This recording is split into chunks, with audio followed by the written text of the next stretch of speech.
औज़ुबिल्लाहिमिनश्शैतानिर्रजीम बिस्मिल्लाहिर्रहमानिर्रहीम। मोहतरम ख़वातीन व हज़रात, मेडिसिन नॉलेज के हवाले से जो वीडियोज़ आप तक हम पहुँचाते हैं उसमें आज एक और बहुत इंपॉर्टेंट ड्रग यानी मॉन्टेल्यूकास्ट का आज जिक्र करते हैं। और मॉन्टेल्यूकास्ट के बारे में मैं आपको बताता हूँ कि ये क्या चीज़ है और इसके फंक्शंस क्या हैं, किन बीमारियों में इसका इस्तेमाल होता है, कौन से ऐसे लोग हैं जो इसका इस्तेमाल ना करें, किन हालात में ये सेफ़ है और किन हालात में ये अनसेफ़ है। ख़वातीन हज़रात, मॉन्टेल्यूकास्ट जो है वो ल्यूकोट्रीन रिसेप्टर एंटागोनिस्ट है, यानी जो हमारे मास्ट सेल्स होते हैं ब्लड में, वहाँ पर बुनियादी तौर पे जब एलर्जिक रिएक्शन होता है तो ये मास्ट सेल जो है ये खुल जाते हैं और इनसे जो है तो हिस्टामिन रिलीज़ होता है और ये हिस्टामिन जो है एक कैस्केड की शक्ल इख्तियार कर लेता है और इससे मुख्तलिफ़ किस्म के प्रोसेस के थ्रू होते हुए आपको एक एलर्जिक रिएक्शन हो जाता है। और उस एलर्जिक रिएक्शन से मुख्तलिफ़ किस्म की चीज़ें होती हैं, जिससे आपके बदन में ख़ारिश वगैरह, सांस का फूलना और जिस तरह के अस्थमा के अटैक्स होते हैं यानी ब्रोंकोस्पाज्म वगैरह हो जाना, ये चीज़ें कॉमनली होती हैं। अब अगर मास्ट सेल जो है उस पर जो ल्यूकोट्रीन रिसेप्टर्स हैं इनको अगर ब्लॉक कर दिया जाए जिस तरह के मॉन्टेल्यूकास्ट करता है, तो जो एलर्जिक रिएक्शन है ये मास्ट सेल जो है ये स्टेबलाइज हो जाता है और ये जो है तो हिस्टामिन रिलीज़ नहीं करता। और हिस्टामिन जब रिलीज़ नहीं होता इसकी वजह से जो है तो एलर्जिक रिएक्शन नहीं होता, आपको ब्रोंकोस्पाज्म नहीं होता और जो मुख्तलिफ़ किस्म के एलर्जिक रिएक्शन के अवामिल हैं वो रुक जाते हैं। सो ये जो है मुख्तलिफ़ चीज़ों में इसका इस्तेमाल होता है।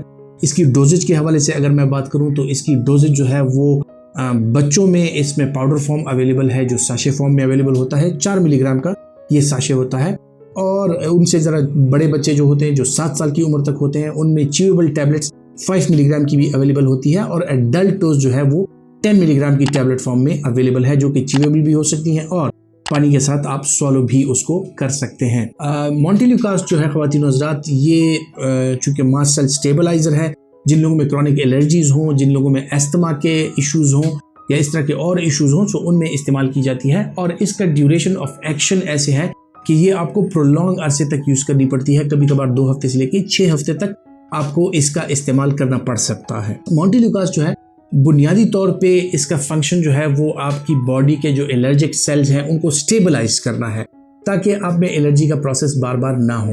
अब इसकी जो इंडिकेशंस हैं वो क्या क्या है, इसकी इंडिकेशंस जो है उनमें एलर्जिक राइनाइटिस, उनमें जो है तो अस्थमा, COPD के पेशेंट्स में हम इस्तेमाल करा सकते हैं और इस तरह के और बहुत से गले के जो इन्फेक्शन होते हैं, chronic disease, chronic allergic rhinitis के साथ साथ जो क्रॉनिक एलर्जिक फेरेंजाइटिस होता है उसमें जी इसका इस्तेमाल होता है। और मॉन्टेल्यूकास्ट जो है वो एक बहुत ही अफादियत रखने वाली ड्रग है। इसका इस्तेमाल जो है वो एंटी एलर्जिक दवाइयों के साथ यानी एंटी हिस्टामिन्स के साथ भी किया जा सकता है और अगर एंटी हिस्टामिन्स के साथ इसका इलाज किया जाए तो डुअल मैकेनिज्म ऑफ एक्शन होता है। एक आप मास्ट सेल को स्टेबलाइज कर लेते हैं और दूसरा जो है तो आप एंटी हिस्टामिन जब इस्तेमाल करते हैं तो डुअल मैकेनिज्म ऑफ एक्शन की वजह से आपका जो एलर्जिक रिएक्शन है वो कम हो जाता है। और ऐसे लोग जिनको एलर्जिक राइनाइटिस है यानी उनमें वो नाक की एलर्जी है, नाक की झलियों की एलर्जी है, उनको बार बार छींकें आती हैं, उनके नाक से बार बार पानी आता है, या ऐसे लोग जो अस्थमा का शिकार हैं उनमें सांस की तंगी और इस तरह की तकलीफ होती है, सो उन लोगों को इससे काफ़ी फ़र्क पड़ जाता है। अब बात करते हैं कि इसकी सेफ्टी प्रोफाइल की।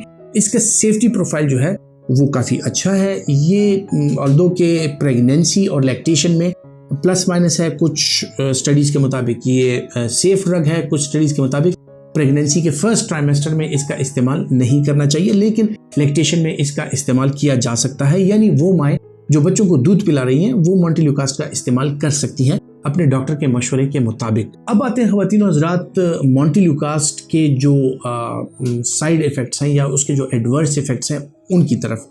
कुछ लोगों में मॉन्टेल्यूकास्ट जो है वो सेडेशन कॉज करता है, कुछ लोगों में ड्राउजीनेस कॉज करता है, कुछ लोगों में इसके साथ सर में चक्कर आ सकते हैं, किसी को सर भारी महसूस हो सकता है। सो ये इसके जो कॉमन साइड इफ़ेक्ट्स हैं वो हैं। इसके अलावा इसके साथ कुछ लोगों को स्किन रैश हो सकता है, जो इसकी ज़रा सी माइल्ड टू मॉडरेट सिविरिटी के जो साइड इफ़ेक्ट्स हैं उनमें काउंट होता है। सो स्किन रैश भी इसके साथ आ सकता है। और इसके साथ जो एक बड़ा साइड इफ़ेक्ट है वो ये है कि ये आपके लिवर एंजाइम्स को डिरेंज कर सकता है।